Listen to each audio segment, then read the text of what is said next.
Welcome back to Deep Thoughts, ladies and gentlemen. On this day, we're going to redo an episode that I lost, which means it'll be a lot better. And we're going to call this episode The Luxury of Stupidity. Now, I want you to picture in your mind history of the world, but in a line graph. And there's going to be two lines in this graph.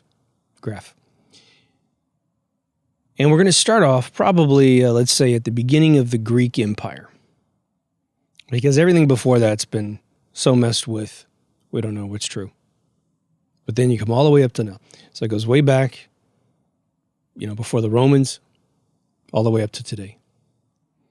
But your two lines on this graph that will either go up or down based on the content of these two metrics are the following. First line is luxury. And it's going to be relative to the times, right? So as we invent things, as we understand things, both intellectually within our mind to become more aware and more enlightened as a being, you could move the line up. As we figured out agriculture, invention, streets and roads and water wells and all that mason stuff, it can also go up. Now the second line on top of this is stupidity. And why stupidity and not the word ignorance? Because you will walk away from a discussion about ignorance. Like a comedian once said in the Melrose Improv on one of the nights I was there, he goes, like, my cat doesn't know the internet exists, which was just one of the funniest statements. He's right. But we are now at the apex of information overload, which means for us, finding the truth has never been easier in human history. The problem is it's also got disinformation, probably 10 to 1 over the truth. And then you have social pressures that are now on people, like everyone's being policed by everyone and everyone's reacting to it. Number one way to stop that stuff is just don't react to it. So here's the thing. It would be very difficult to reconstruct this outside of our own life. But I can tell you for the 50 years I've been on this planet, as the luxury bar goes up, the stupidity bar also follows it.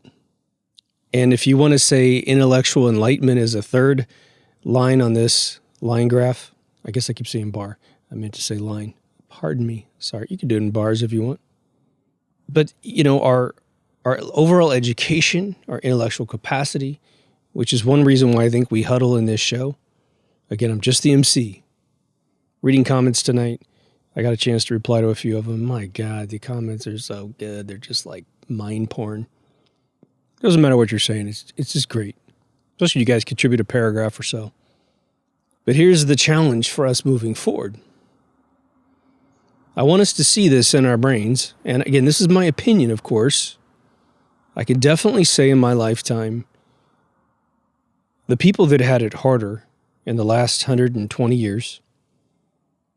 And what's kind of interesting is, like, I have my first set of grandparents that were born would be, my grandfather would be hitting about 111 this year. My grandmother, his wife, would be hitting 109 this year. I've told you guys several times, they grew up through the Depression.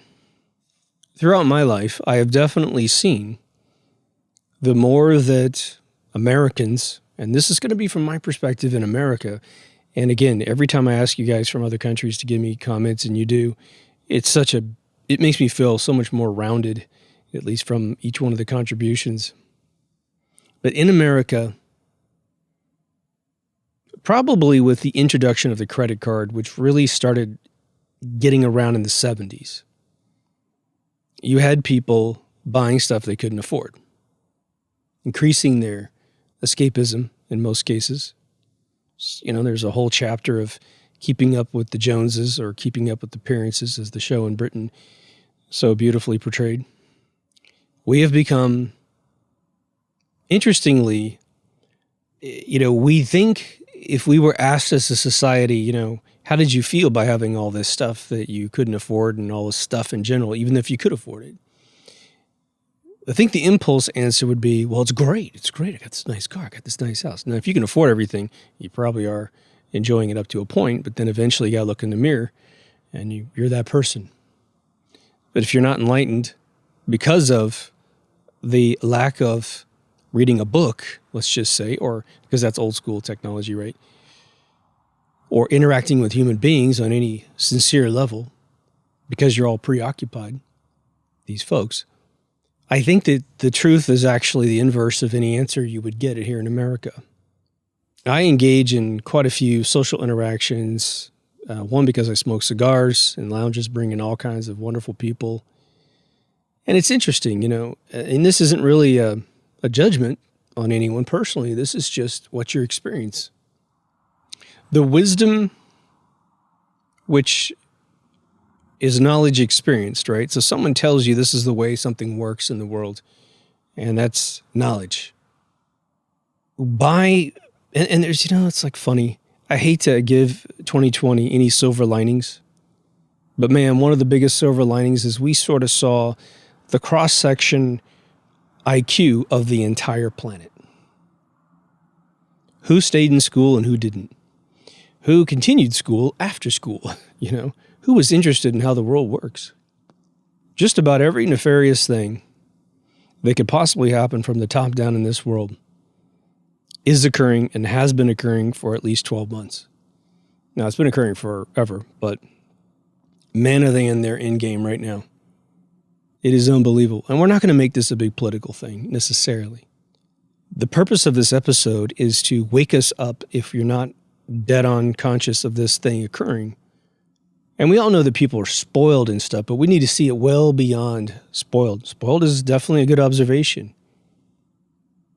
But we've had our brains engineered down for the majority of the population. I've got like 4 episodes in the hopper, and in one of them I mentioned this, so I'm going to repeat myself, but it kind of fits in this one.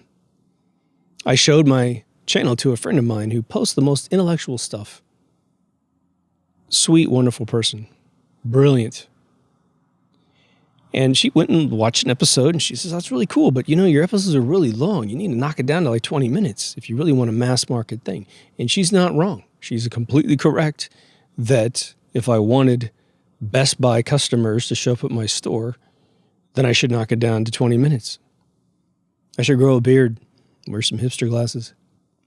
I'm making fun of that bald guy who does those pretty decent videos, but he's very, very official science, official history, and man, does that guy stroke his own ego on his show. Unbelievable. But I respect him, and I like what he does, actually. But what I tried to gently say to her was, hey, yeah, everyone says that. Everyone says that until they get the show. And the second they get the show, they want a 3-hour episode. And sadly, my camera will only do 2.5. I got to get 128 gig card. I've only got a 64 gig card in there. But I said to her, it's really hard to tell you the whole story of Tesla's life in 20 minutes, besides doing some bang-up job, and Nikola Tesla, that is, deserves 2 hours, But what's interesting is we know that there are plenty of attacks on our brain, probably starting in the 80s in America, where everything became short attention span. But it still took a while to get kids to really metabolize down to the extent they have a mental barrier in their mind for paying attention to anything over a short period of time, but with a few exceptions. One thing that was interesting is the Harry Potter series. For the first time since I became an adult, let's just say, I watched kids, and sadly, I'm going to say sadly, because only one group of kids got it. They were willing to buy books and read them the second they came out, and they're big-ass books, So hooray to those kids, man. They get it. But probably, I know that, I forgot her name, Rawlings or something like that. She definitely got super rich off of it, and they made, 7 movies off of it, right? Now, my only critique of that whole series was that Voldemort was the only enemy she could ever conceive of. I mean, wow. The dude ain't Darth Vader. He's not that interesting, trust me. But whatever. It's not my cup of tea. But I really enjoyed the first book. But I remember buying the book and trying to read it to my daughter, and my voice just put her to sleep. It was really funny every time. Now, she could read 1,000-page books in a week. You know, it was like, she's a reader. She does that kind of thing. I was never like that when I was a kid, unless it was a tech book, and I could totally consume it, or a science book. Flying quotes. But okay. What did 2020 do? Well, it pushed a bunch of families together. Hey, meet your kids for the first time. Meet your parents for the first time. In some families, right? I think it also financially hobbled families like crazy, which meant probably some belts got tightened a little bit. It's like that final act in Cable Guy where, was it KG picks up a book and starts reading it when the television gets knocked out at the end, which doesn't ruin the movie for you at all. You know, there's that No Country for Old Men thing, but I really don't think that that's what we're talking about. That's a cultural phenomenon, and it's usually fairly lightweight. You know, it's like the music from the past is gone away, and so I'm upset about that, or my famous, Humphrey Bogart's gone, so, no good movies are going to come out because he's dead. That's usually sort of a compartmentalization and a refusal to continue moving forward with society, which is really strange because society will always move forward. However, in the last 3 decades, something very strange occurred. I don't think anyone could listen to Glenn Miller, okay, who loves that music. I love Glenn Miller. My dad raised me on all music. But I don't think you could come into the 50s, 60s, or 70s, probably even the 80s, and say that the new music it requires a lot less talent to create. And that's easily said and easily correct in the 21st century. Even the 90s. You still had people that grew up in the 70s who learned how to play instruments and write melodies, whether you like the music or not. For me, the 90s music, the sound of the music, was a lot more appealing than the lyrics that were coming out where, again, you got a bunch of rich white kids from Oregon and Seattle, or Washington, I should say, trying to pretend like they're broke and poor and all this other stuff, and you find out, they absolutely grew up with silver spoons. But whatever. I still like it, on several levels. But what has the media machine of the world done? Because I think that's sort of the crux of how the mind degradation has occurred. And I think that what's interesting about it is that, we all watched TV in the 70s and in the 80s, and I'm sure back, as soon as televisions got into the home, they were really a novel, amazing thing. So, they had to have a couple decades of just novelty. In the mid-60s, 65, when RCA lost the patent on color television, they went color, and so there was a whole new reintroduction of the novelty, even though I grew up with color my whole life. I still love black and white, though, as you can tell. So once novelty wears off, then it's true participating in the content. But as we've mentioned several times recently, we only had a few channels. We had about 3 to 4 channels here in America. That was it. And we were fine. You found out when your favorite show aired and you watched it. HBO comes out in the 80s. You still had to tune into HBO when your favorite movie was on, and you get the little booklet that told you when all the showtimes were on. It was really kind of it was a pain in the butt, but it was also like kind of fun to be together and say, man, you want to watch Star Wars tonight? I still have the Star Wars HBO booklet from the 80s. But this has been the case throughout the history of mankind, right? We have assumed that several cultures and several nations fell due to sort of an overextension of luxury. And then we would go into a dark ages for a long time in some cases. Imagine like 300 years of the dark ages. Imagine that happening today. 300 years of the Dark Ages, something occurs. If we lost power in this world for whatever reason, some solar wave or something, right? We would probably reduce in world population by 95 to 99%, simply because society can't pull it off. I do believe that society would string together those who know, and maybe we would change. But I would be very interested to see if the short attention span, non-participating citizens, which are today, and they're in ample supply, being created by crises that remove their jobs and put them in this sort of meditative state. And so when you lose your grip on your constitution, let's say, your ability and desire to have a purpose in this world, when that gets removed, sometimes you can't get it back easily. For any of you who've ever been in competitive sports, which I haven't, but what I'm really talking about is someone who's been close to an Olympic level person or someone in a pro sport. And that includes like you were on a college soccer team, something above high school. High school's pretty intense, but high school, you're so young, you spring back from injuries and all that stuff. But imagine these folks like, Brady? He's 40. He's 40 plus. Wherever the guy goes, he just wins the Super Bowl. I mean, my God. If that dude took a year off, the likelihood of him ever coming back at this age is almost negligible. If he took 2 years off, it'd be done.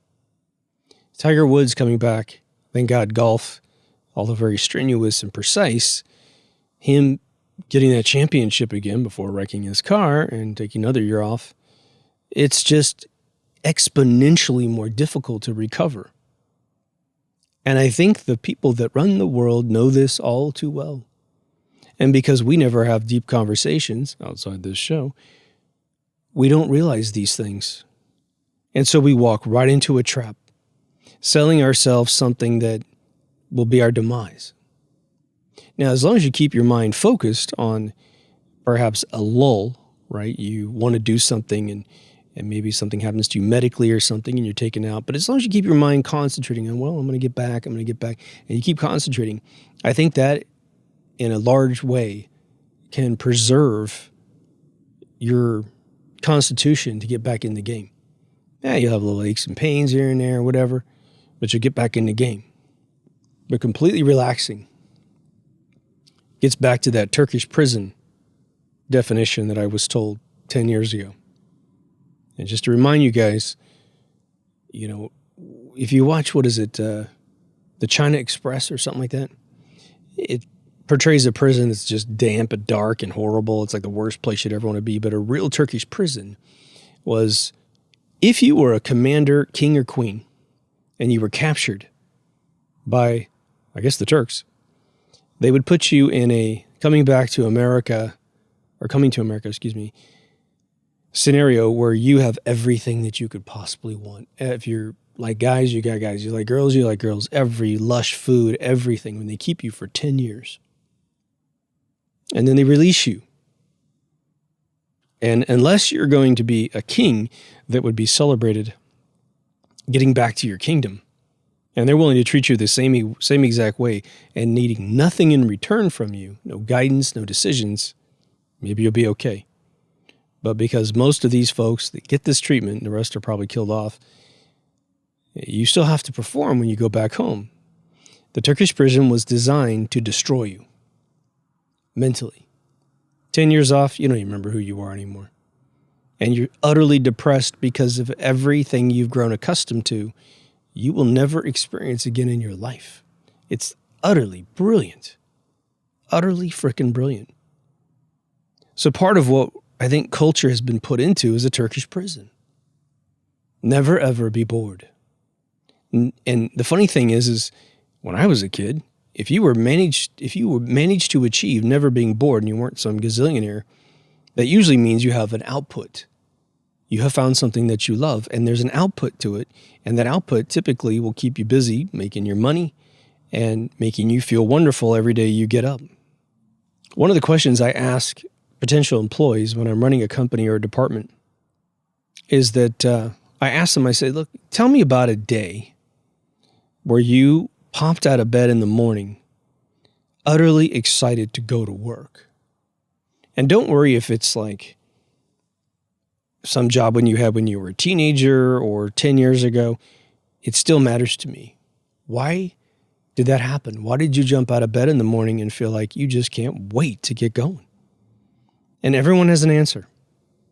They might need to think about it for a split second because no one ever asked them that question. But what they're giving me as an answer is a theme that they want to live their life by. And usually, if it's remotely a real answer, which is usually, I've never had anybody fail on that answer, not even close. I can liken and show them in the interview how that theme applies to the job they're applying for. So that when they do wake up tomorrow, if they get the job, they will spring out of bed because in their mind, they see the theme legitimately. I'm not lying to them. They see the theme of what they're doing. You know, we used to make video games. The idea is you're going to come to work and you're going to be proud of what you do. No matter what job you've got in the pipeline, you're going to be proud that you tested the game well, you supported the game well, you drew it, you designed it, whatever. Okay. But then let's just say that their theme answer was like helping other people or something, or entertaining other people. Well, the first part of creating the game was to sort of entertain themselves, then the department heads and the other people who might, not be jealous of their success. And then I say, look, once this game goes out to the world, we're EA, man. You realize this game goes quadruple platinum on the first order? So you're going to be seeing what you create, every pixel you move, every sound you compress, or whatever the hell you're doing. The testing, the fact that it just doesn't crash.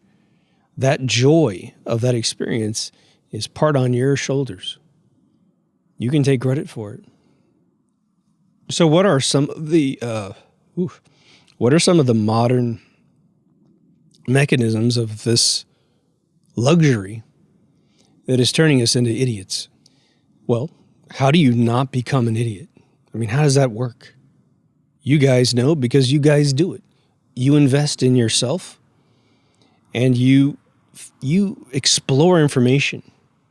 And I want to make it very clear here that if you are an explorer of information like we are, you know that you're going to find information that for a finite period of time, this is only sometimes, is going to seem completely correct to you. Everything that you were told and pitched, it all aligns. And then sometimes you keep going and you get a counter theory. And then, oh my God, you don't believe the first one at all anymore.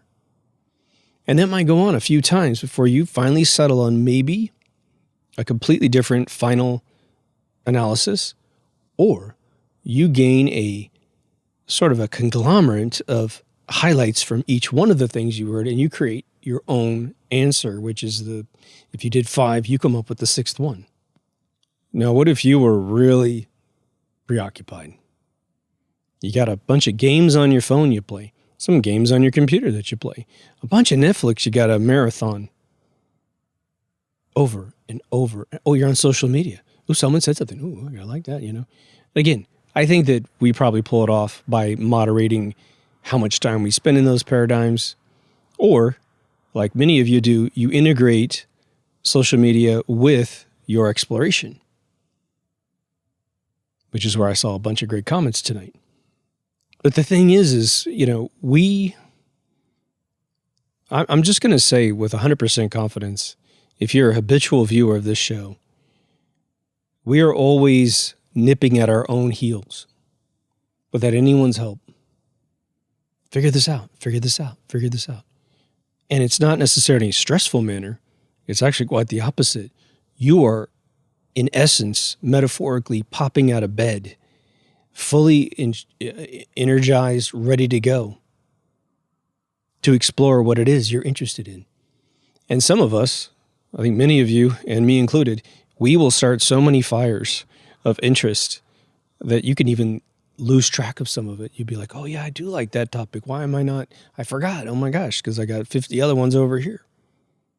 Now, I'm very fortunate because I'll do research, make a show, and then I feel like I've raised the bar inside my own brain to a slightly higher understanding of whatever it is I'm talking about.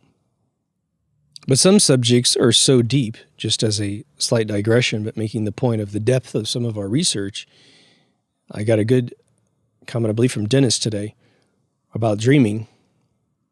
And, he really reminded me that as much as I've probably done like 10 episodes on dreams, at least, I haven't clarified that even my exhaustive pontificating about dreams, I would still itemize that as I think I told him, it was like, it's at best, a tourist's impression of a city or a place that you've never lived in.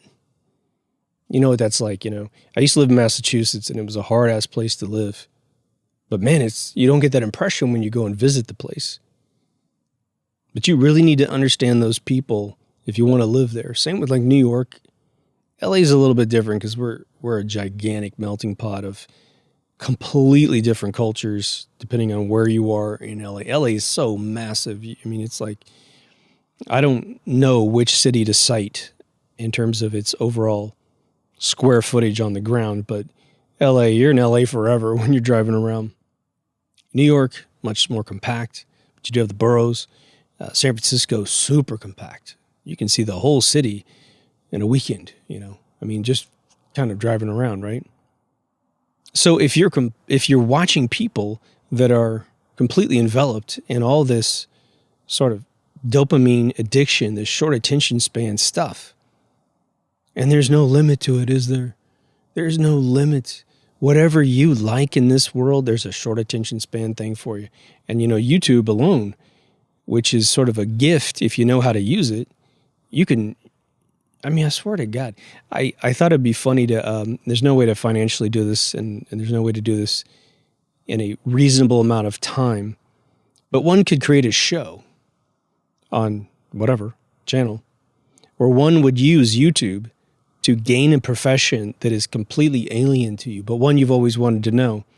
And you can only use YouTube until they throw you into the wild to try it out. I just give you an example. Like maybe you want to become a car mechanic for a Mercedes, a really complex engine. And you just keep watching videos about how to, what is in an engine for a Mercedes, maybe, the generational changes. And then you would do a video on the fuel injector, whatever, every little piece and part of it, how to replace the valves, how to rebuild a head, how to put a new exhaust on or whatever. But you could only learn it from YouTube. I really think that with enough time, almost any career minus maybe like a life and death medical situation, more like, I don't know, probably blue collar. We have digital blue collar now too. Like me doing 3D is probably digital blue collar, I just increased my 3D skills 10x last year by buying courses that are in QuickTime form and watching tons of YouTube. I forgot how to do something. I just look it up on YouTube. Oh yeah, that's how I collide two objects together without gravity pulling everything down. It's cool. But, I've mentioned a couple times like Daily Dose of Internet. There's a ton of meme channels out there. And man, I've used these things to go to bed at night. If I wake up at 4 o'clock in the morning and I still need to go back to bed, and maybe I usually punch through like 2 to 3 episodes of What's My Line. But sometimes you just want, because What's My Line makes you think. That's what's beautiful about it. But sometimes I want to watch nothing. So I'll watch some stupid meme things. And they're all the same videos back and forth. There's one thing that I'm sure a lot of you over 40 have figured out. And if you could figure this out as a young person, which apparently Gen Z is doing this. I just spoke to a buddy of mine from high school that I had not talked to for, 33 years.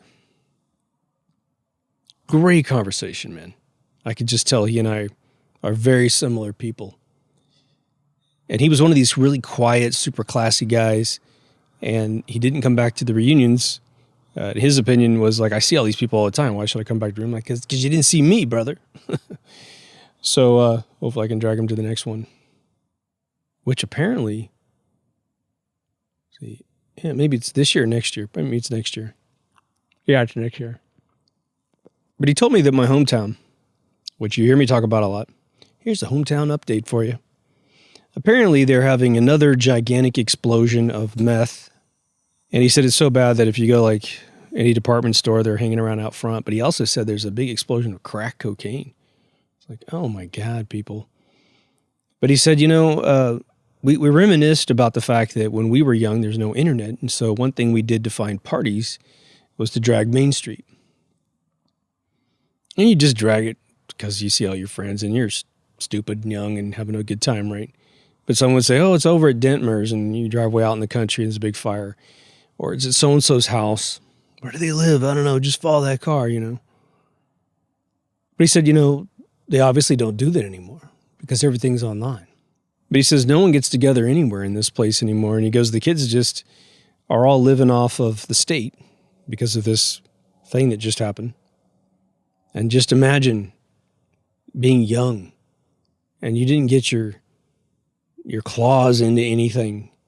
You're already undereducated because the education isn't that great. Now, my hometown, I think, has fairly decent education still, but who knows, They said they live with a lot less. And I have a very good friend, my writing mentor. He has a son that is now a Harvard law graduate, and he's doing extremely well. But I know that in his personal life, 10, 13 years ago when I first met him, he was very conservative about spending money. And it wasn't from the standpoint of stacking his cash anywhere. He just grew up in this simplified thing, which is my point. After 40, you have bought everything that you ever wanted within reason, and you realized it didn't make you happy, really.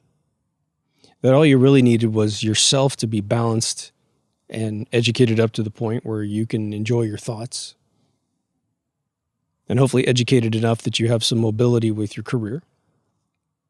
But there's been so many millionaires out there. And Donald Trump said it, and there was a Twilight Zone that's in the 1 hour index of season 4. And there was a guy that was, and it's written because the guy who wrote it understands that this happens to people, but the people that are super duper rich who came from a lot less, let's just put it that way, they lust for the hunger that they had when they were broke, or at least didn't have billions of dollars. And I think it's interesting for Trump to say that because he was never poor. But still, he was like, there's an interview we did with Oprah or something. He goes, I think I'd like to lose everything once in my life and get it all back.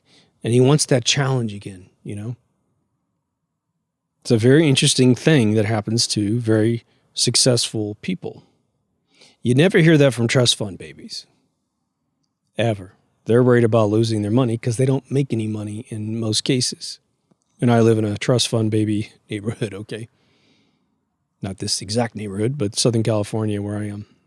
And I've met some trust fund guys at lounges that are extremely well balanced, very appreciative of their money, very productive in society. So it's not a complete stereotype that should be spread everywhere. Who would have ever thought that luxury wouldn't necessarily be money? That luxury was merely preoccupying the mind of a human being. It's been probably the last 12 months of my life where I realized, one, I was very proud of the show when I realized this. As I waste my time on, I have one mobile game that takes up my time that doesn't really provide much back for me. And because you don't really, I don't know, they've rigged it so you can't get any further than this point unless you give them hundreds of dollars, and then that doesn't change the game either. I have an old Clash of Clans game I started playing again, an old Tiny Tower. I play that one, and I play Fallout Shelter. And everything's maxed, and I'm just trying to get everything just utterly maxed to the point where there's no point in playing the game anymore. But those things I get done in 10 minutes every night. Just when I go to bed, I pull these games up, boom, boom, boom, boom. But there's one I kind of play with all day because you're supposed to go in and do things for your buddies and all that stuff.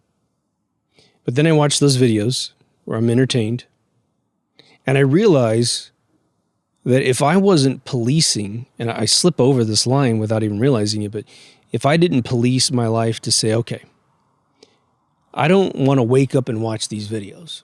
It doesn't make me spring out of bed. So I'll pop out of bed, do my screenwriting, do some 3D, do shows for you guys, and then I'm learning to program on the Android again through Kotlin. Then when I get stressed or not really stressed, but you get that feeling of like, okay, I can't do this anymore. I got to take a break. That's when I might gravitate over to those things. But the other thing for me is just a weird anomaly. I never watch any of this stuff while the sun's up. I'd rather come out and do a show if the sun was up and I had spare time, which you can tell I don't.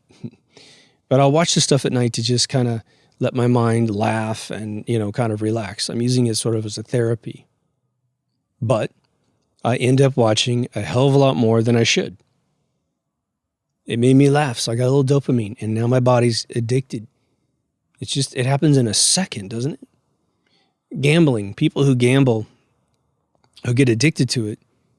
I've never been one to gamble. I just think I know why people do it, but for me, it just seems like I'm throwing away my money, and I'm not good enough at poker to beat anybody. But every time I've ever heard anyone explain their addiction to gambling, it's because they won one time, super big. If casinos could just figure that out, right? And they said, here's what we're going to do. We're going to start registering our visitors, and we're going to create a database of every single time they've won and lost. And one of us is going to take the hit. One of us is going to give this person $1,000 out of a slot machine or whatever. They'd be creating us like crazy, all these gamblers. But this one drop is enough to get you addicted forever. There's a great Twilight Zone where it might be in the Hour Index, but it's one where this guy and his wife were a jingle for a soap company, and so they got a trip to Vegas, and he hates it. He just morally hates Vegas. And there's a one-armed bandit in the room, and the wife goes over, and she begs her husband to be able to spend a few bucks in the machine, and he won't do it. But then the guy walks by who handled the jingle and the whole package, and he goes, "Well, you don't have to spend your money. Here's a bunch of coins and chips and whatever. This is on the house. This is what you won." So now she's got free coins as she goes over and plays with it, and he's watching, and eventually he's just nipping at her being a total jerk. And eventually he goes over and there's like one coin left or something. He puts it in and he wins a little bit, and boy, he's immediately addicted. And then he starts being chased around the casino by the machine. I mean, it's brilliant, You have to watch what happens at the end, of course. I'm trying to figure out the triggers that get us over the barrel of this luxury sort of sideshow or distraction. Distraction is the word. Where we lose ourselves inside of it. Now, what's real interesting is that when I was on the MK Ultra show, my buddy Kyle did a deep dive on this phenomenon that I've mentioned a few times in episodes a long time ago, but when the television was invented, it strobed the screen, and they still have hertz, right? It's way over this now, but a normal cathode ray gun TV, CRT, strobed the screen. It was 60 frames a second. And when you'd ask the TV repair guy, why is it doing 60 frames a second? They'd say, well, that's how fast you have to strobe the TV to see animation. However, the movie theaters were still at 24 frames a second with film going through a projector. So what are you talking about? Well, my buddy Kyle did this deep dive on strobing the mind, and he found a really interesting paper that was talking about the television lulls you into a state of suggestibility. That strobe was picked to put you in this mental state of being programmed. You are much more likely to believe anything you see on television because it's hypnotizing you. Now, what I don't know is if they're able to increase that, because we have televisions now that can refresh at 120 hertz, which is technically 120 frames per second.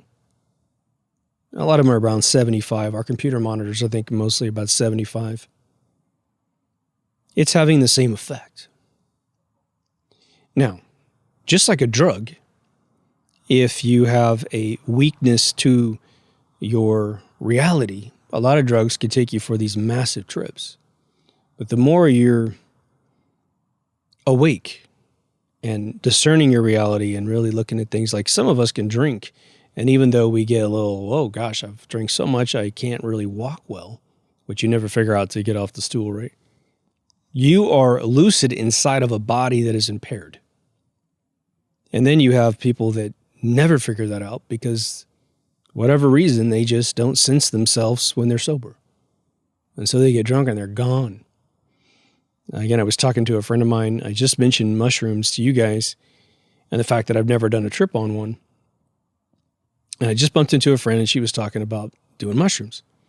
And she ate like a cap and had this massive trip, and she's done it several times. It's a grown woman, my age. I said, I ate a pint of those things that I didn't have any trip at all. And she reached up and she just tapped my forehead like this. She goes, it's because of your brain. And I'm like, what do you mean? She goes, you're too awake to have a trip on mushrooms, probably. I'm like, oh, yeah, okay. Acid, it's been a totally different experience every time I've taken it. Because you just get hip to the drug. You get hip to the way it messes with you. And the more hip you are to your brain in general, you know when you're getting impaired. This is the inverse of what I think is happening with this luxury stupidity thing. It's the old saying about, why do you believe we went to the moon? The most popular excuse among baby boomers, and what will come right out of their mouth without thinking about it. I saw it on the TV. My friends that say they saw the planes go into the buildings in 9/11. I say, oh, you saw that happen? Yeah, oh, totally, man, totally. I said, well, where were you? Were you on a rooftop? Were you looking up? Because nobody knew these things were coming. So where were you? I was downstairs in a bar watching it on TV. But they still will claim for the rest of their lives, because they want to be a part of the eyewitness game, that they saw it live, but they didn't. That's how powerful TV is. The other game that's being played, and I have an episode on it, it's called trauma journalism. Very interesting principle. It's an MK Ultra thing. MK Ultra. The very basis of MK Ultra is actually fairly simple. They want to compartmentalize your mind. What does that mean? It sounds interesting, right? They want to have a compartment in your brain that does not know the other compartment, and vice versa. So what they did, especially with Kathy O'Reilly, they would rape her. And she said that Senator Byrd and George Herbert Walker Bush were her most frequent rapists.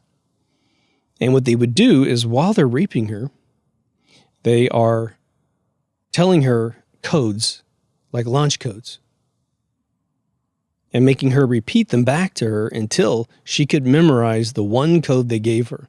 They wouldn't stop having sex with her until she could repeat the code, like over and over and over. Then they'd stop, and then they'd clean her up, and then between the instances of raping her, I'm sorry if this is really graphic for some of you, they gave her what they call the silk glove treatment. She was taken to palatial balls and flown around the world, and she's got photographs with these people, dressed in a $10,000 dress. But guess what? She was committed to a mental institution while these photographs were taken, proving her whole case. She's the most legit person that survived. Her husband, whose name's Mark, fell in love with her and broke her out. And it just so happened that her trigger word that they installed in her was based on the book of Mark and the Bible. So he used his own name to trigger her to meet her, I think, at a Wendy's, and then he stole her. But one of those guys impregnated her, and or maybe it was because her father was raping her too, which is how she got into the thing. So pedo on the, ancestral pedo on the outside is obviously linked with government programs, because that's how they roll. And he volunteered his kid into the system, and I think maybe she had her daughter's sister, and then she died in the mental institution in her 20s. Horrific. So what they found out was that when you're in an extreme state of trauma, and then you have this abrupt change back to luxury, It creates the compartment. And they would ask her about, have you ever heard of what a launch code is? Well, she was being treated properly. And no, I don't know. Aren't those things with like nuclear missiles or something? Yeah. I was just seeing if you knew. And then they raped her again, like 6 months later or something. And right after they start raping her, they ask her what the launch code is, and she remembers it perfectly. That's MK Ultra at its finest, right? So now where do you take that information? You can create a Munchausen, you can create a Manchurian candidate. You can create a Manchurian candidate with that technology. Tell them to shoot Kennedy, tell them to shoot Lee Harvey Oswald, whatever.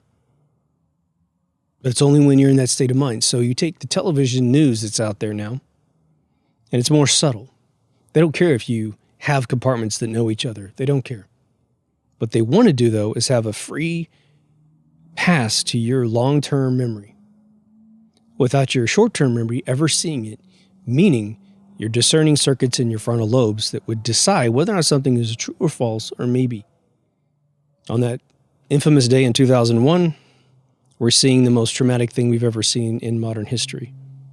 Plus, we're being told it's potentially way worse than what we were estimating. Remember, they said that those buildings held 10,000 people and that maybe all 10 are gone. It was like more intense. Plus, we're fearing more attacks. We're fearing a bunch of other stuff. Data is very incomplete and partial and strange and revised. But we're all in a state of suggestibility because of that trauma. And then they told us who did it. And then they told us who did it. And then they told us who did it. And guess what? Very few of us were mature enough and old enough and wise enough to go, oh, that smells like bullshit. Bill Cooper didn't fall for it. Hunter S. Thompson didn't fall for it. Apparently Alex Jones didn't fall for it either. But a bunch of people didn't fall for it because they were hip to the game. They weren't in as much trauma as everybody else. Plus, they knew there were in-game moves that were going to happen. Some people read the Neocon paper written in the early 90s that said they needed another Pearl Harbor to catalyze Zygmunt Brzezinski's book, The Grand Chessboard, released in 97, which has the plan for taking over the Middle East. But you need a pretext. Boom, there it is. Now when you read the news, what happens? Now when you read the news, something traumatic, something they want you to believe. Something traumatic, something they want you to believe. Over and over and over. One's traumatizing a little bit. One, okay, yeah, there's that. Oh, of course, that's true. Oh my God, oh, that's true. It goes like that. Now let me ask you, have you ever consciously recognized the mass media or mainstream media press as a luxury? It is. The concept of it is, today it's sort of a dirty word, but it really is a luxury if it were true. To know what's happening around the world accurately, second to second. I mean, if a bomb goes off anywhere in the world, we got people on the ground with, cell phones. You can go on YouTube. You get more information now that's probably more true from just those eyewitness people. When they don't insert a narrative on top of it, they're just saying, hey, I'm just taking a photograph for a movie.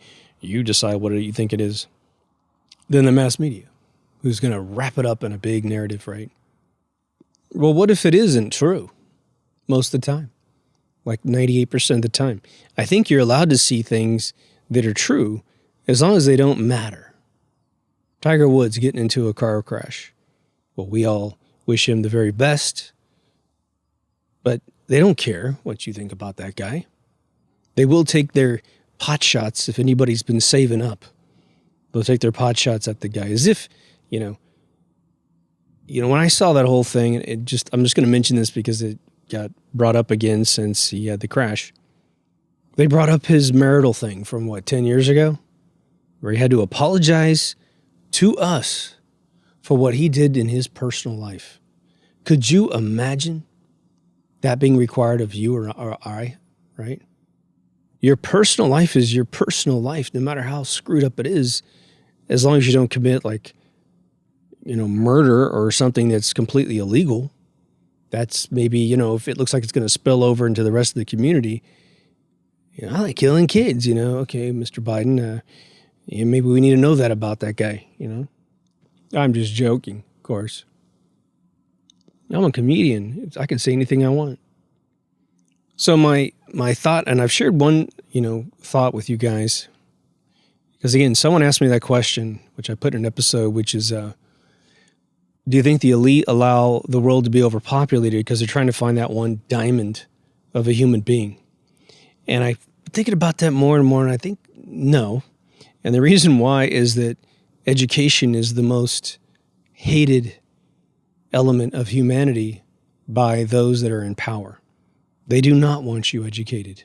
That's why they continually teach you fake science and fake history and all this other stuff. That's why I think they hate the church all of a sudden. I mean, they've hated the church for a really long time, because regardless if they think the church is right or wrong or whatever, it's an interference frequency with their BS. It creates morals in people. And I'm just going to throw this little digression because it's sort of apropos to our time. There is this very bizarre guy that's running the health department in the United States, who just sanctioned sex changes for little boys at the age of 5 and up. He thinks that's a great idea because he's a father of so many people, right? Okay. Let me tell you what that game is all about so that you can start thinking about it. And if you believe it, it might be a really good idea to spread this like a major virus, okay? Here's what they're doing. Listen up. They want a bunch of kids castrated. A bunch of boys castrated. Because if you know anything about NAMBLA, the man-boy touching organization, of which Obama said was the greatest thing he ever experienced in his life, I bet. What's going to happen to that kid if he doesn't commit suicide? Later on in his life, finds that his parents were having a massive enabled Munchausen disease, but only the child paid the price. What's left? If you cut your junk off as a guy, where's your androgynous zone? It's where NAMBLA likes to go. Imagine they create thousands, if not millions, of these boys that only can have sex one way. That is exactly the way the perverts want to do it. There's no choice anymore. It's gone. Your junk is gone unless we have some miracle of regrowing limbs off bodies and reattaching nerve endings and stuff. That kid is screwed for the rest of his life. Pardon the pun. They're industrializing their fetish. This ain't no tolerance thing. This is absolute abuse on children. How could a child of 5 decide whether or not they want to be physically one sex or another, but they can't drink alcohol? They can't join the military. They can't, they can't vote. They can't do anything because there's age restrictions, because smart people made those age restrictions to make sure that you don't do stuff before you understand the repercussions of what you do. But how does that happen? Let's look at the luxury line graph in 2021. Now, some of you might make a really good point that says, well, 2020 did not create more luxury because it destroyed society. And I wouldn't argue with you at all. But on that crazy, mentally ill level of microscopic group of people that's on the world that are doing these things to children and think it's a great idea, they think they're living in the lap of luxury because there's no more rules anymore in society. They can abuse children, and it's totally okay. But let's say it's the 1930s, 1934, we're at the absolute first peak of the Depression. And someone walks up and tries to tell you that your kid can castrate themselves, become a eunuch, basically, if they so choose to, and you can't stop them. The state's going to not only endorse it, but probably subsidize it too. How long do you think that human would have lasted in society back in that day? Where everyone is pretty much lost their ability to feel emotion other than suffering, okay? And they're completely awake. Looking at this guy going, what did you say? we're going to take you out back and we're going to castrate you, and you're not going to survive the process.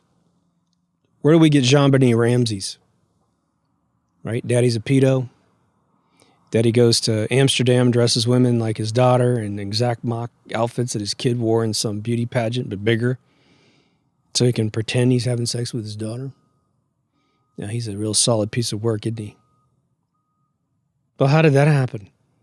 A mom had enough time on her hands to dress a kid up to look like a woman, along with a bunch of other little kids in her little cutie pie or cutie episode or whatever from Netflix, letting grown adults fawn over children like they're adults. That happens because you're at a luxury phase of society.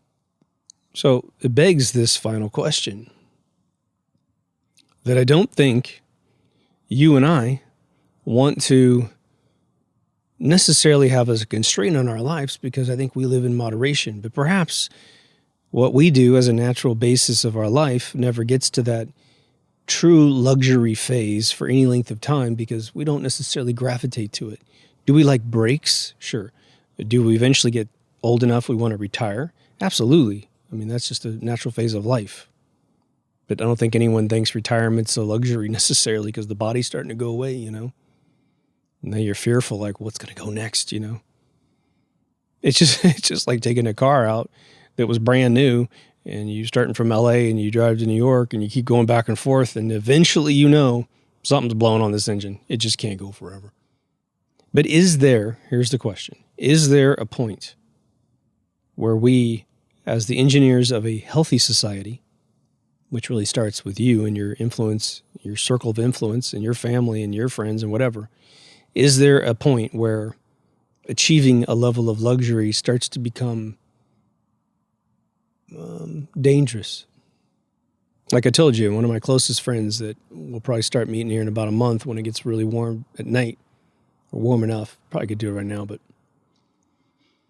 he went on a dopamine detox. And I said, what the hell's that? And he said, I'm not picking up my phone to entertain myself as much as I used to. Only when there's a communication with one of my 3 daughters or my girlfriend or whatever, or work. It's a grown-up question, ain't it? When we think of ourselves being free people, it doesn't mean that we live a lawless life, does it? But in America, I will tell you, the culture has been, since probably maybe the 60s revolution, the hippie movement, we watched a group of kids who did become hippies. They threw out all the rules. They became anti-establishment, huge. They were the real punk rockers, right? The first ones to really do that in mass. They were rich kids, privileged by their middle-class status, which America happened to build up. And the funny thing is that they all figured out that there were a bunch of lazy people. Not losers or anything, but for that phase of their life, maybe they lived a day as a loser by their own definition. They weren't losers. They just needed to test the algorithm. And I haven't met a successful hippie that was able to hang on to that principle, the whole package of the principle from the 60s into modern times. They realized, okay, I got to get a job. I got to get off this commune. I got to get a job. There's a bunch of things I want to do. Perhaps even the commune helped them figure out what they wanted to do. And they went off and did it. Like one of my best buds, Richard Taylor, he became the special effects god of Hollywood. He found his calling by taking probably 1,000 trips on acid and did a bunch of stuff with his buddies and figured it out. But the entire time he was in that movement, other than a couple visits at communes, which he found out were completely bust, the whole algorithm of it didn't work because 97% of the people didn't do anything. He ended up building machines to do light shows. I mean, it was amazing. He opened for the Grateful Dead. I mean, it was crazy. And so when he got into the 70s, he finished his art degree. He got his master's, and then he ended up working at this place called Abel's and just made history, man. And it's his light show called Rainbow Jam that turned into the lit light line in Tron 1982, which is now in everyone's car. It's the moniker of the Tron franchise, right? So he learned, you got to work hard. You got to go get your dreams. He sanctioned this luxury out of his life and then was able to gain sort of a mobility and a luxury by working hard. But the guy, even when he was in his wealthiest phase, he still works to this day. He's 77 years old, and he's cranking out Photoshop images that I think that a lot of people would struggle to create. It's amazing. You can see his work at richardtaylordesign.com. Maintained by yours truly. We tend to simplify as we get older. And I think that the sort of interesting thing about simplifying is looking back on our life and thinking, oh my gosh, it would have been really nice to learn this trick early in life. But you're so eager to complete your rite of passage that monetary items become your rite of passage because marketing agencies, again, the most fundamental conspiratorial group, remember, 2 or more people conspiring against 1 or more people is what a conspiracy is. If someone's selling you something and suggesting you need it when you don't, that's a conspiracy. Smoking, cigarettes, inhaling was sold as a health regimen in the 20th century, right? I mean, it's unbelievable. They told women, smoke if you don't want to have a heavy baby. Oh my God. Are you kidding me? That was real, man. In America, just to complete the puzzle for you guys, it depends on how old you are. Some of you can remember this 100%. Some of you didn't live in America. And let me know if this happened in your country. But I think that, I hate to say it, but other than the revolution of the 60s, which is, again, free love and all this other stuff, I just had another person tell me his story, and it was a very traditional, stereotypically true story where it was like everyone's naked in this commune, everyone's having sex with everybody. I asked my buddy Richard that, and he goes, I didn't experience that level. I never saw it. He goes, you get little things here and there, but nothing like the movies show. But this other dude's like, yeah, it was exactly like that. So whatever. But sex was the thing that America fixated on. And it came in 2 waves. It was probably Playboy, which had an intellectual side to it, which is always the excuse. And then there was Hustler. Larry Flynn just died. My God, that guy was a robot. Larry Flynn reminded me of that dude in the pilot episode of Star Trek when he got inside the little cage, But then it turned into movies, which, has always been made. The first films ever made are porns, I swear to God. But it came to this point where they tried to pit this, I'm just going to say it, this horribly damaging thing to the human condition as your right, and don't you dare let anyone take this away from you, which means inadvertently sort of the passive assertion is, and make sure you watch it because this is your right to watch this. See how free you are? Watch this. And the second you start seeing a bunch of stuff in one of those movies that your spouse would never, ever do, then just kick her to the side. Find yourself a woman that does it. And then if anyone fell for that trick, they'd find out, oh my gosh, unless you're drugged out and getting paid, you don't do these things. It screwed up everyone's mind. And then, when you're real young, I doubt my father ever saw that stuff until he was a grown man. I can almost guarantee you. It just wasn't available. Where the hell would he go? In a little tiny town. Didn't have a Circle Cinema down the street, right? Which is a real place that used to exist in Wichita, Kansas. But I got exposed to that stuff at 9 years old on accident. And then again when I was a teenager, because guys were starting to pass the stuff around. And it was my right to see this. The damage it does to your brain is almost irreversible. And the more you attach a dopamine climax to events that will never take place in your life or whatever, you're screwed. You really have to spend decades to get that stuff out of your head and see a woman for exactly what she is. And when you find a real woman, it's like that stuff never existed. It's amazing how it wipes it out of your brain. But you're trying to pursue while messed up. But there's a bunch of those little things. You got a credit card that's not maxed out. Yes, well, go buy something. Oh, you want this thing, you can't afford it, and you don't do the math in your brain to figure out how much money you make and how much you have left over at the end of the month to pay a bill. And God forbid, like 2020, the banks are allowed to pretend like this thing didn't exist, which has to be the biggest next class action lawsuit in world history. The banks are just going to have to simply be spanked completely out of existence. And hopefully this, Sarah, whatever that thing is, the debt relief thing that's happened in history a couple times, that they just simply reset our money and go, there's no debt, without any other ass-kissing thing that has to happen, right? So what's interesting about this whole discussion for me is that my brain is finally realizing two things. What am I espousing on this show, right? A bunch of times. Answer, common law. Do no harm.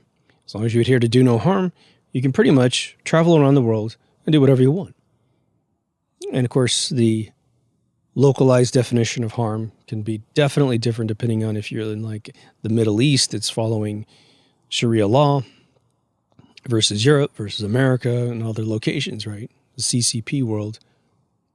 But what if, and I think this is a true what if, we know that allowing restrictions into our life is a dangerous, slippery slope, don't we? You're seeing it. You're seeing restrictions come in that are draconian. These motherfuckers want to put vaccines in us every single year of our lives from this point forward. The dude who built Auschwitz, who then formed the WTO, who was that CEO German guy who spent one day in jail after the Nuremberg trials when he ran and created Auschwitz, man. You don't have to believe all the hype of the World War II, but that dude deserves to go down, and he didn't. He engineered the World Trade Organization, which is the most dangerous organization on this planet. You think banking's bad? Dude, they're toxifying every food that you eat if you live in a modern country. So we know restrictions, that just comes as low-hanging fruit. Don't tread on me, right? Live free or die, right? But now what if freedoms are also potentially, as they just mentioned, when designed by them, are equally dangerous in some cases? Believe me, the parents of the 50s watching their kids jump off into rock and roll, I never understood those interviews where there was even Senate hearings about it where parents were on TV in the 50s being interviewed, and they always, they would say that, I forgot how they said it. They didn't say like Satan or anything, but they said something like the devil's work, right? Rock and roll's the devil's work. And I was like, what are you talking about? Jailhouse rock? Well, how's that? Rock Around the Clock? Rockin' Robin? Lucille? All those catalogs back in the day. How is this getting to you? And what they were seeing, because I was several decades after that phase, they were seeing the sex being injected into the music. Remember Ed Sullivan's show, Elvis Presley's film From the Waist Up, because they thought him shaking his waist. And I don't know if the girls, I don't think there's any women of this age bracket that are watching this show. And maybe some of you guys who are older can tell me, it's like, I think the way that they're actually saying it, but we don't want to put it into words, is Presley's junk is in his trunk down below. And him gyrating his pelvis, and their brain was that he's having a sexual move. A move that in the 50s, if you were ever doing that move, you're probably naked having a kid with your wife.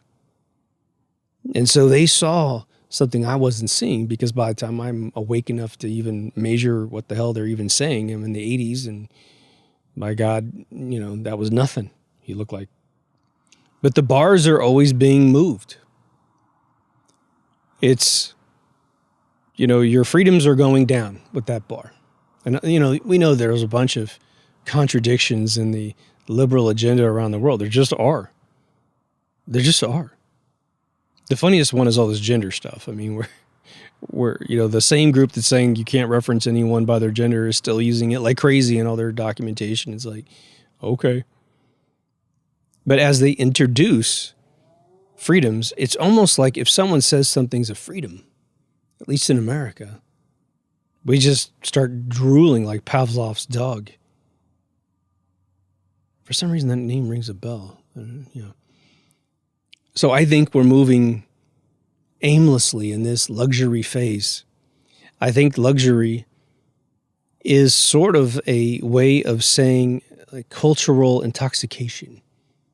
We're all kind of drunk.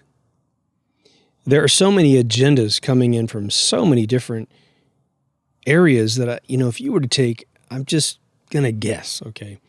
You take your average grown man or grown woman out of the 1950s in America and you pull them aside and you do a little interview about their life, about what concerns them, what makes them happy, how many things would they constitute as their overall mental agenda in that phase of life. It'd be fun to ask Rod Serling, right? He would be able to give the best answer ever. I would think that the list would be nothing compared to the average list of 2021. I mean, political correctness is nipping at your heels everywhere you go, and you simply can't give a fuck. You just can't. Sorry. Bad words right there. Bringing nasty back, right? You can't. You just be good to people. I think if you want to find a good regiment, you go backwards, I'm trying to remember if this episode was the one where I mentioned Rod Serling interview in 1967. I believe it was 67 or 68, one of those two. I think it's 68, actually. Sorry, my buddy bought a car. There was a station wagon from 67, so I've got that number in my brain.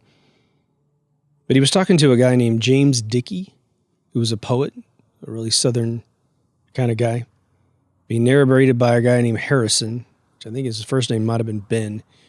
It's amazing. I think it's the Smithsonian interview or something, some show they had on TV. But he was talking about the content. This is more like a fashion of reality sort of thing.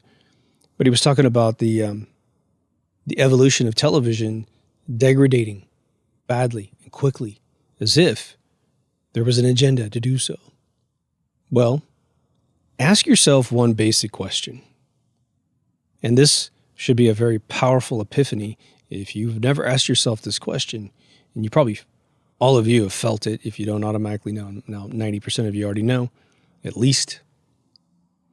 If you had to answer the question that I propose to you and I say, look, if you had to name the number one way that the elite, the ruling class, the sociopathic R-factor reptile brain people with almost zero emotion, because that's how they're raised.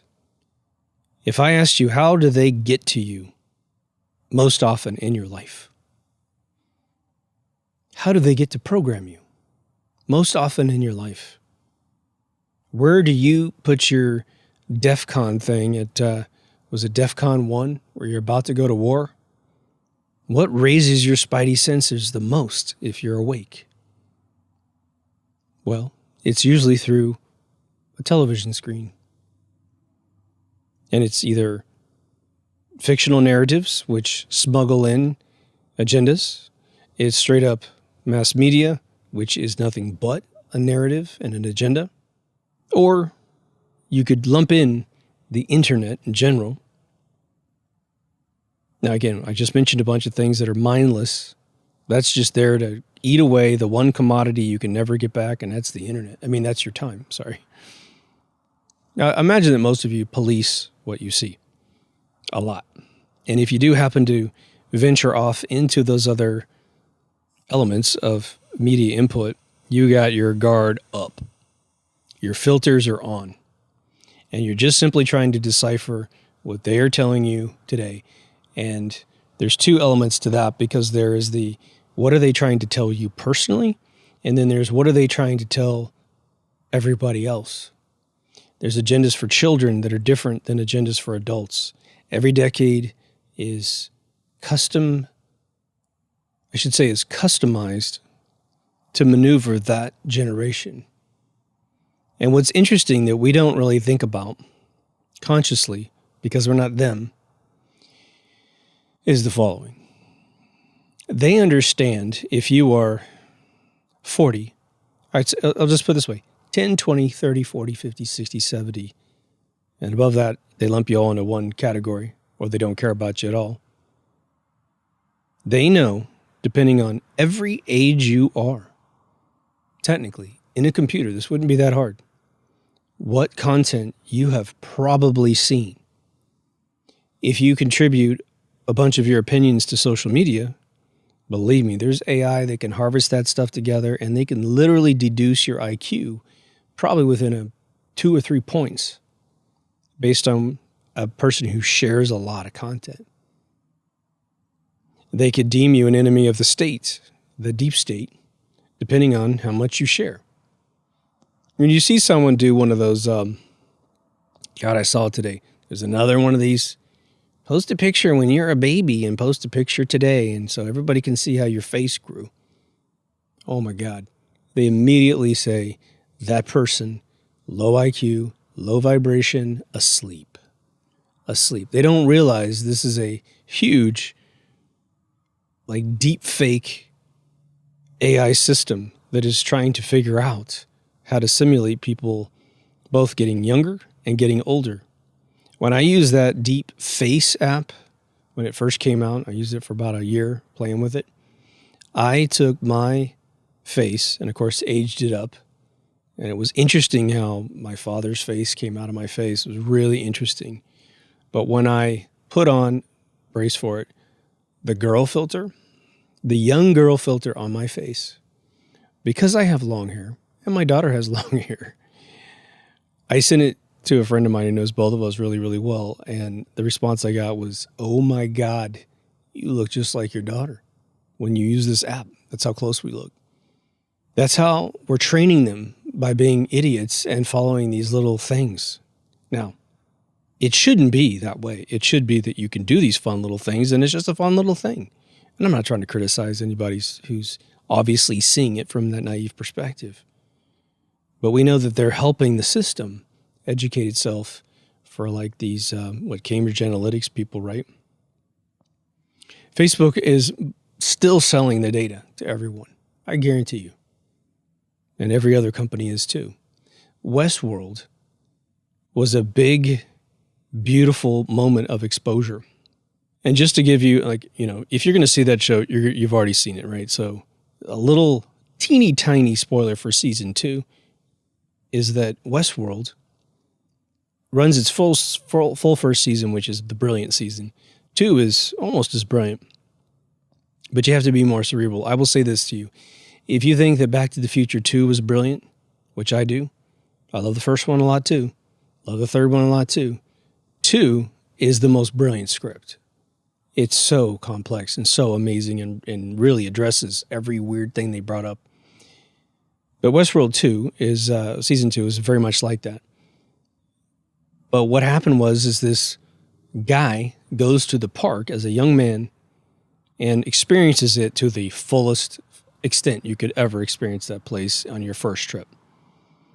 And he goes to his father-in-law in the first scene, I think, of the second season, first episode, I think. And you see him tell his father-in-law, we got to buy this place. He's got enough money to do it easily, but he's no interest in this. And he's kind of like, I don't want to buy this place. This is like some stupid amusement park for stupid people. And he says, man, you don't get it, do you? And he talks to the old man in a way that no one's ever talked to him. And that actually got him a lot of kudos with this old man in this fictional story, right? But he says, you don't see it, do you? And he goes, well, what am I not seeing? Lay it on me here, brainiac, right? He says, we're going to harvest all the data from all the guests. We're going to have profiles on every single person. He says, what do? You market products to people. I think that was his business. He says, well, how do you do that? You find out about your customer. And once you find out exactly how your customer thinks, you know exactly how to market to them.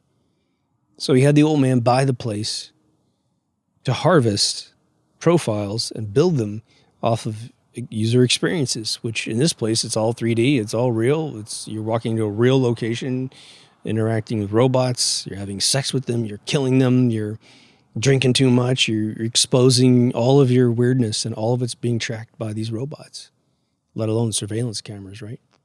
So Hollywood put it right in your face what's going on. Right in your face. That's what all these social media's apps are doing. Trying to find out who you are. To then not only just market crap to you, which that's the lowbrow stuff today, but when they wanted to pull a big agenda last year, they automatically knew. I'm going to tell you, I can't prove it to you. But being an engineer of these super complex things, I love this kind of data mulching. I don't do it anymore, but I could. They knew how many people were going to fall for it.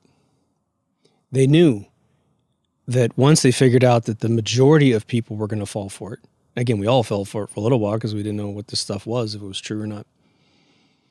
Of course, a bunch of propaganda videos are coming out of China, a bunch of fake deaths and stuff.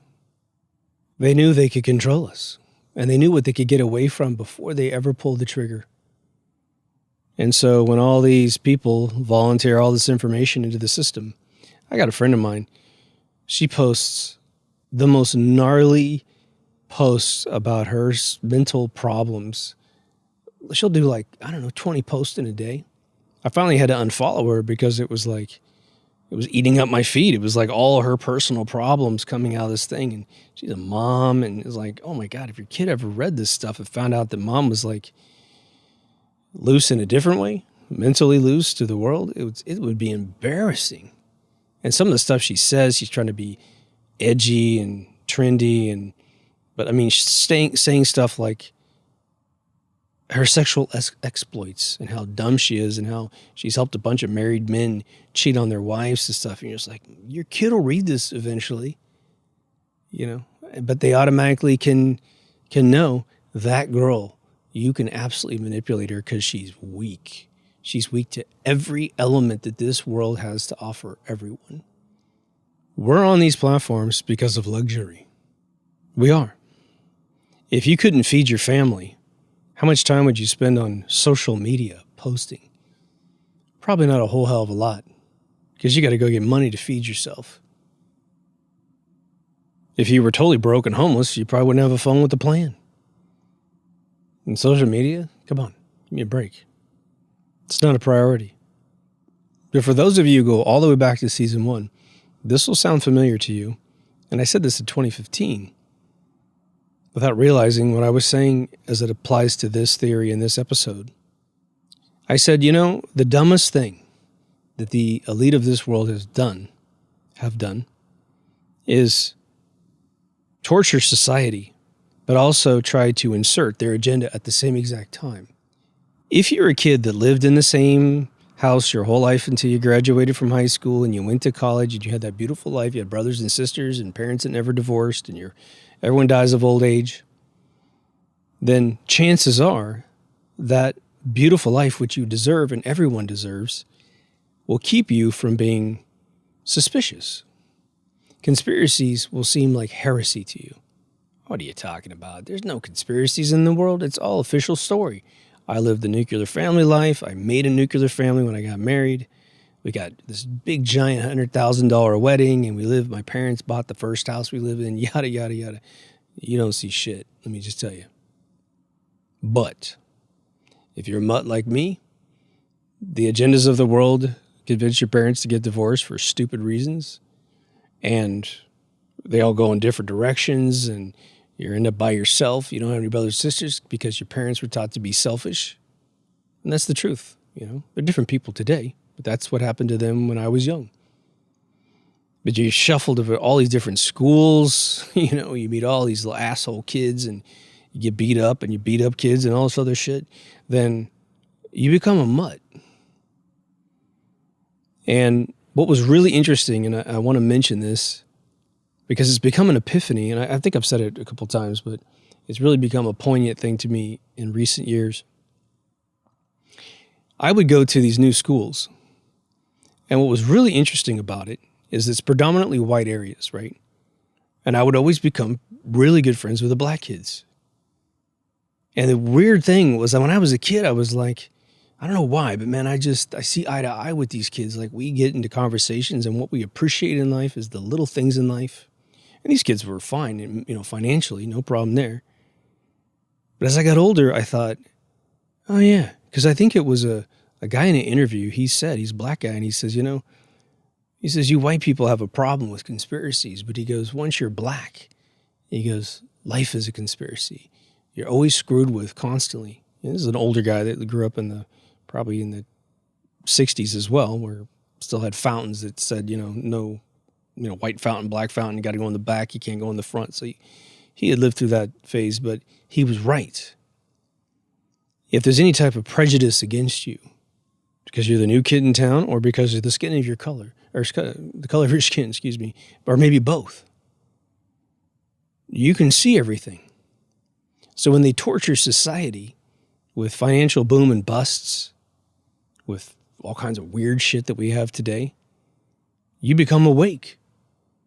It's like someone jabbing you in the chest, jabbing you in the chest, jabbing you in the chest, and you're asleep, but you're kind of a walking zombie, right? Breathing out of your mouth. And so it's like boom, boom, boom, boom, boom, wake up, wake up, wake up, wake up.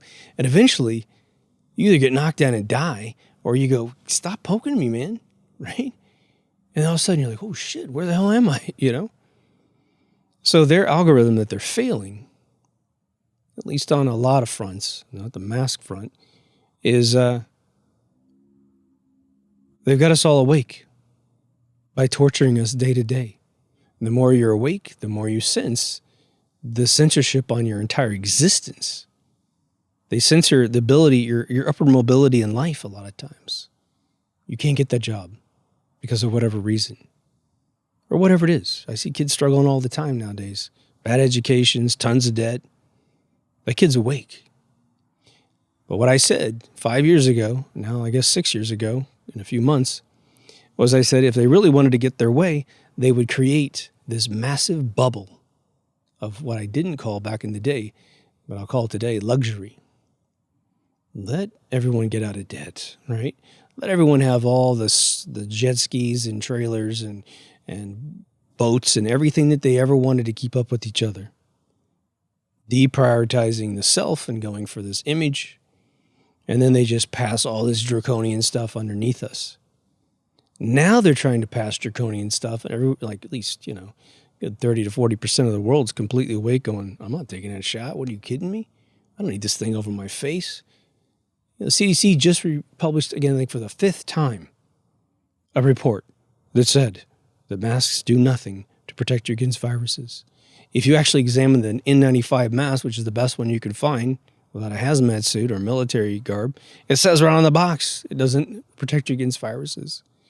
And then the morons go, yeah, but you get this bibble inside the mask and then you didn't go through. And then it's just like, well, then you're not breathing either, Unreal.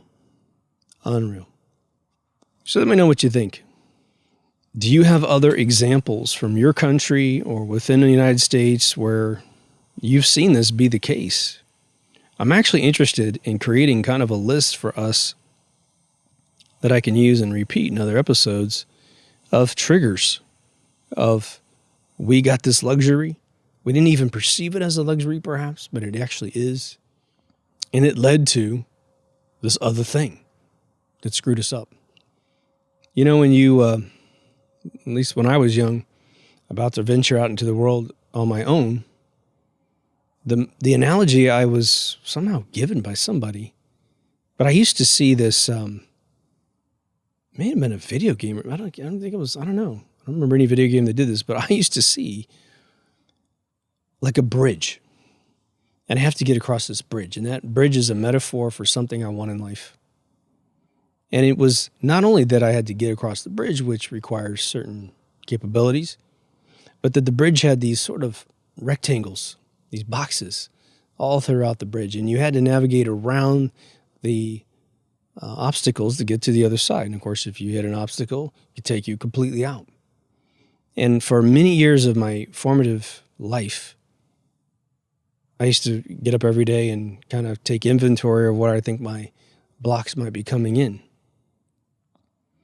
And honestly, I probably didn't have as many as I envisioned, but I was ready if they showed up.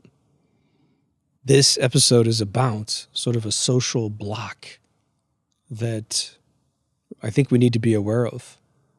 Simplify your life down to what you love. Keep it simple. I guarantee if you're over 40, you're already doing it. And it's okay to change your mind about certain things too. You think you need an object. And, for the first 4 or 5 years, you love that object. But then you're like, you know what, this is expensive.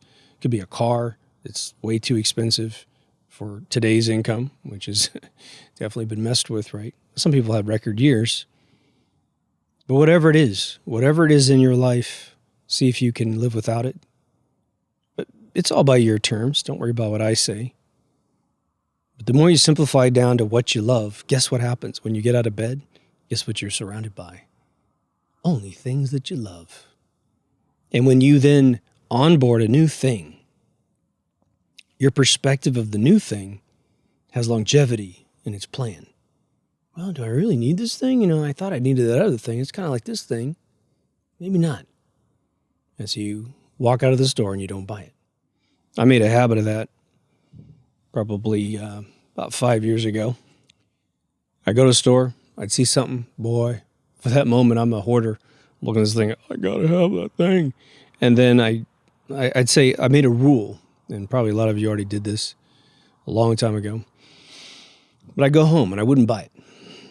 And then if I still thought I had a little thing for that thing, I'd go back and look at it again. And I'd be thinking about it, and part of it's like, I'll tell you one real life thing. I got into, about 2018, I got into Arduino and Raspberry Pi circuits, and I designed a robot, and I bought all the pieces and parts and started playing with the circuits and modulating all the sensors and stuff that I wanted to put in this robot. And then a few things happened in life that kind of slowed me down. But then I eventually made the decision whether or not to get it or not. And I ended up what I ended up doing was getting very frugal with the hardware and saying to myself, I got to a point where I bought a bunch of stuff, didn't spend that much money, as a matter of fact. And then life happened and stuff. I need to get back into it. But I've actually used all my equipment to fix this laptop I'm looking at right now and a few other components in my house, which that's kind of cool. My dad used to always have that stuff around so we could always fix something. But nowadays there are things that I play this scenario in my brain over a week or 2 weeks, going there, looking at it, thinking about it, going online and looking at it. And I eventually say, you know what? I don't really have time to get into this. And I don't need a failure in my life that's just gnawing at me. And when I sit in my office at the house, I'm surrounded by all that robotic stuff. And I'm going to get into it again as soon as things stabilize here. But if I had not purchased any of that stuff and then all this stuff happened, guess what? I wouldn't be surrounded by that thing that reminds me, you let me go. I'm your disassembled child that needs to come together. Anyone's built a big music studio and then fizzled out of creating your next album, you know exactly what I'm feeling, okay? I did that too back in the 90s. But anyway, again, let me know what you think. Let me know what things triggered in your brain.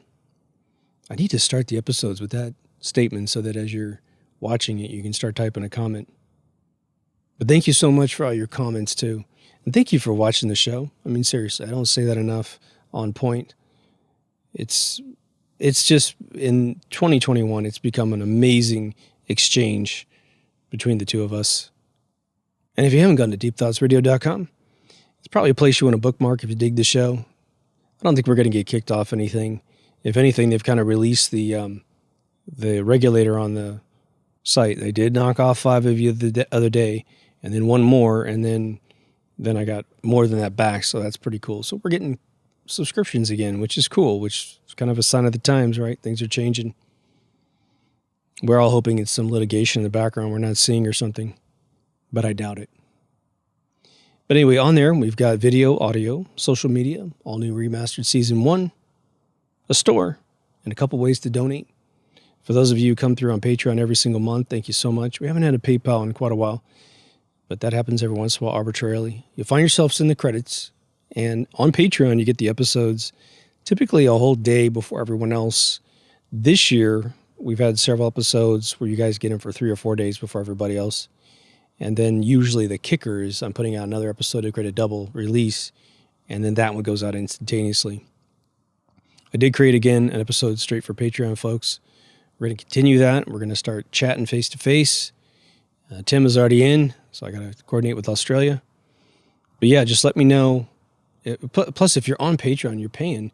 What's funny is I'll release a video, and I don't think each person in Patreon actually watches it ahead of time. You just watch it when it pops out. But that's your privilege, so just know.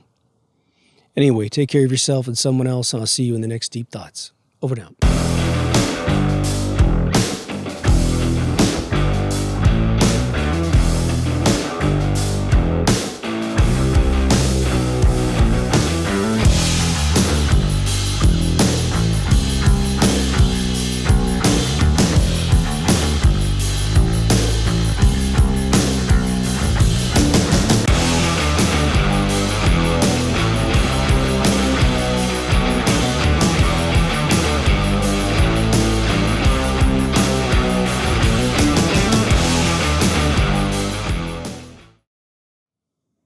Just understand.